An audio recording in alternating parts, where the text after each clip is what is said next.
तो चलिए बुलेटिन की शुरुआत करते हैं आज की सबसे बड़ी खबर के साथ। राजस्थान में भजन लाल शर्मा की सरकार के मंत्रिमंडल गठन का आज समय आखिरकार आ चुका है। दोपहर 3:15 बजे राजभवन में समारोह पूर्वक आयोजित किया जाएगा। राजभवन में मंत्रिमंडल के गठन की सभी तैयारियां पूरी कर ली गई है। तो वहीं मुख्यमंत्री भजन लाल शर्मा देर रात दिल्ली से जयपुर लौट आए हैं। इससे पहले सीएम भजन लाल ने दिल्ली में पार्टी अध्यक्ष जेपी नड्डा के आवास पर पहुंचकर मुलाकात की और मंत्रिमंडल की लिस्ट को लेकर चर्चा की।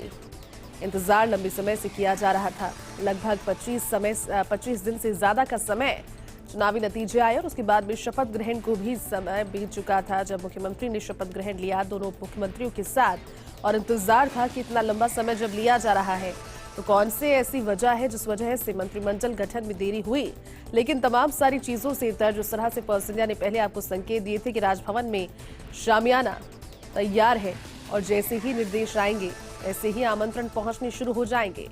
कल शाम में जानकारी फर्स्ट इंडिया पर सबसे पहले आपने देखी और उसके बाद राजभवन में मंत्रिमंडल गठन की तैयारियां पूरी हो गई है।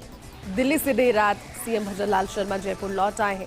हालांकि अब सड़क मार्ग के जरिए उन्होंने ये सफर पूरा किया। उसके बाद में जानकारी यही मिल रही है कि जिस फरमान को लेकर वो पहुंचे, जिस ड्राफ्ट को लेकर पहुंचे और खासतौर पर मंत्रिमंडल के जो संभावित चेहरे हैं, जितना अप्रत्याशित मुख्यमंत्री का चयन रहा, मुख्यमंत्री का नाम आना रहा, क्या उतना ही अप्रत्याशित मंत्रिमंडल के चेहरे भी रहेंगे या फिर अनुभवों और फ्रेशनेस दोनों को तरजीह दी जाएगी, ये सभी के मन में यक्ष प्रश्न। लेकिन फिलहाल आज 3:15 बजे का समय आमंत्रण पत्र में जिक्र जिसका किया गया है और 3:30 बजे से कार्यक्रम का जो शुभारंभ है वो हो जाएगा। फर्स्ट इंडिया ने आपको जानकारी देते हुए पहले ही बता दिया था कि लगभग यही समय रहेगा और वो भी नए साल से पहले, यानी कि 31 दिसंबर से पहले नई सरकार मिल जाएगी सभी को। और वही हुआ। 31 दिसंबर से पहले यानी कि 30 दिसंबर आज शपथ ग्रहण होगा।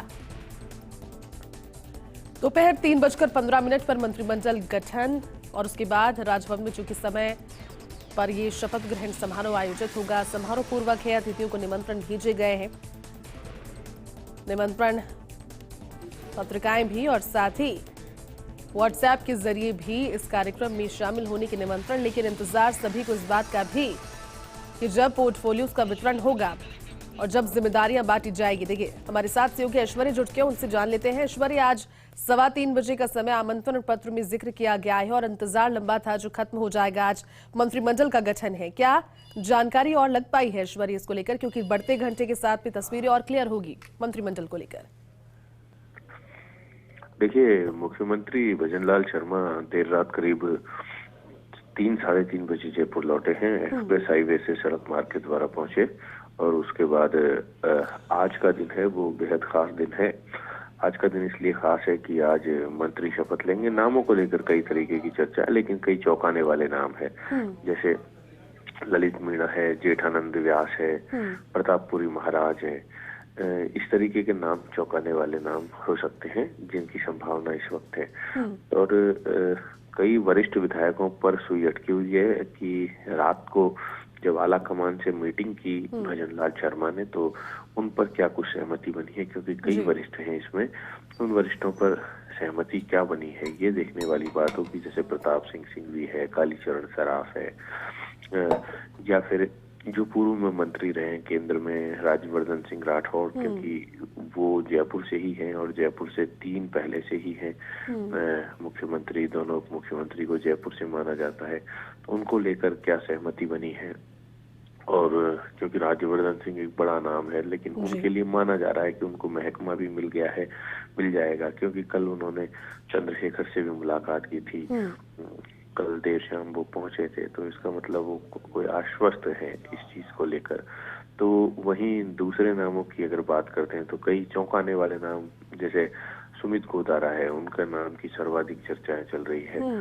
हरलाल सहारण है, जगत सिंह है, जाट समाज में इनकी भी चल रही है। जगत सिंह, माफ कीजिएगा, शैलेश सिंह की ज्यादा चर्चा है। और सबसे महत्वपूर्ण नाम जो है, अब अजय सिंह किलक पर दोबारा विश्वास किया जाता है या नहीं। पहले मंत्री रह लिए हैं, हालांकि उनके समर्थक कह रहे हैं कि वो मंत्री बन रहे हैं। और इन सब में एक और हैं जो लगातार 3 बार जीत रहे हैं, जाट चेहरा है, पॉपुलर चेहरा है काफी, वो कन्हैया लाल चौधरी है।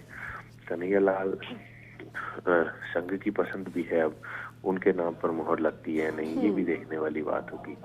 तो ऐसे करके बहुत सारे नाम हैं जिनमें दूसरे जी। नामों की बात करते हैं तो फूल सिंह मीणा, बाबूलाल खराड़ी, इनका क्रम आता है नहीं, जयदीप बिहानी का क्रम आता है नहीं, गजेंद्र सिंह खींवसर, बाबू सिंह राठौड़, पुष्पेंद्र सिंह बाली, इन तीनों में किसका क्रम आएगा, या फिर हमीर सिंह बहल जैसे पहली बार मंत्री बनने का मौका पाएंगे। हालांकि जीत तो वो कई बार गए, तो ऐसे किसे मौका मिलेगा इस बात का इंतजार है। जोगेश्वर गर्ग का फाइनल माना जा रहा है, मदन दिलावर का फाइनल माना जा रहा है, जोगाराम पटेल का फाइनल माना जा रहा है।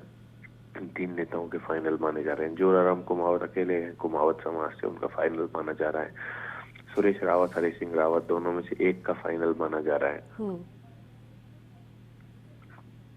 तो चारों तरफ अगर नामों को, जवाहर सिंह बेड़म और धर्मपाल गुर्जर, दोनों का फाइनल सा माना जा रहा है। 2 गुर्जर चेहरों को लिया जाएगा, कम से कम इस तरीके की बातें भी कही जा रही है कि जब 2 गुर्जर चेहरे लिए जाएंगे तो इन दोनों नाम लगभग तय है, ऐसा माना जा रहा है। वैश्य समाज में जयदीप बिहानी है, गौतम दत्त है, इनमें से किसको लिया जाएगा, या दीप्ति माहेश्वरी, कालीचरण सराफ को लिया जाएगा, ये भी देखने वाली बात है। नाम बहुत सारे हैं, लेकिन जैसे शपथ लेंगे क्लियर होंगे। कमोबेश फोन कई लोगों के पास पहुंचे भी हैं, कई के पास नहीं पहुंचे। जिनके पास पहुंचे हैं वो बता नहीं रहे।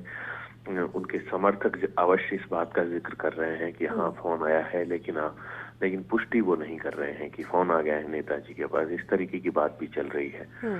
तो अमूमन बुलाया सभी विधायकों को जाता है, आ जाते हैं सभी विधायक। आसपास के विधायकों को भी पार्टी की ओर सूचना देती जाती है, लेकिन जीत बनने वाले के अंदर एक विशेष खुशी होती है, इंतजार रहेगा। बिल्कुल ऐश्वर्य, विधायकों का इंतजार आज खत्म हो जाएगा। ऐश्वर्य, जब मंत्रिमंडल गठन हो जाएगा उसके बाद में अब कब तक का समय मानकर चले जब विभागों का बंटवारा हो जाएगा इसके बाद?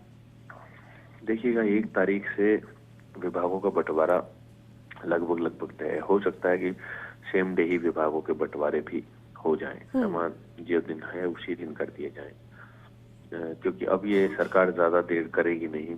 पूरा 1 महीना ही बीतने वो है लगभग, जब से परिणाम आया है उससे लेकर आज तक अब हम देखें तो। जी अच्छा ऐश्वर्य, ये बताइए, क्योंकि भारतीय जनता पार्टी मुहूर्त में बहुत ज्यादा यकीन करती है, हर बार शुभ काम को लेकर के कोशिश यही की जाती है कि जो श्रेष्ठ मुहूर्त हो वो हो। तो आज का मुहूर्त भी लगभग इसी से जुड़ा हुआ होगा, इर्द गिर्द होगा, 3:15 बजे का समय इसी के लिए रखा।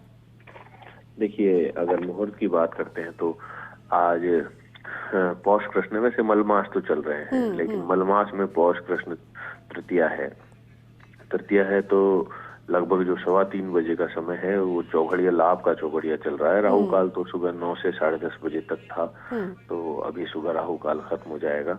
लेकिन वो जो समय है उसमें जो नक्षत्र है, नक्षत्र के अनुसार अगर देखें तो आज का दिन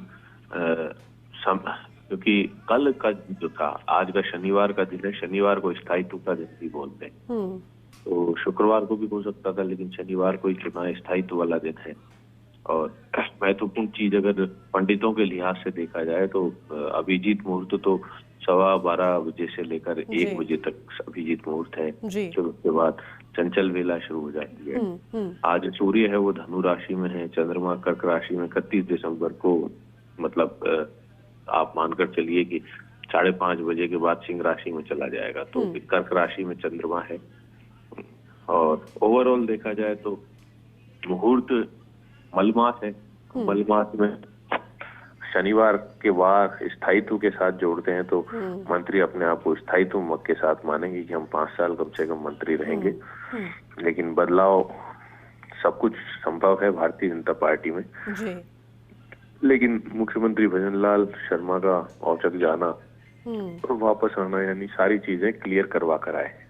बिल्कुल ऐश्वर्य, यही मानकर चल रहे हैं, इंतजार करेंगे। बहुत बहुत शुक्रिया आपका इस पूरी जानकारी के लिए, हमारे साथ जुड़ने के लिए। तो राजस्थान में मंत्रिमंडल का गठन है आज दोपहर 3:15 बजे। जिस तरह से सहयोगी जानकारी दे रहे हैं कि अभिजीत मुहूर्त और श्रेष्ठ लाभ का चौघड़िया रहेगा उस समय जब मंत्री शपथ लेंगे, विधायक माफ कीजिएगा शपथ लेंगे मंत्री पद की, और उसके बाद में लगभग 48 घंटों के भीतर विभागों का बंटवारा हो जाएगा। 1 तारीख तक राजस्थान में तस्वीरें बिल्कुल स्पष्ट हो जाएगी और फिर जो 100 दिवसीय कार्य योजना है भारतीय जनता पार्टी की सरकार की, राजस्थान में डबल इंजन की सरकार की, वो आपको नजर आने लगेगी। सभी मुद्दों को लेकर जिन्हें चुनावों में भुनाया गया, लेकिन अब चुनावों के पश्चात इंतजार जनता को उन मुद्दों के धरातल पर लौटने का भी।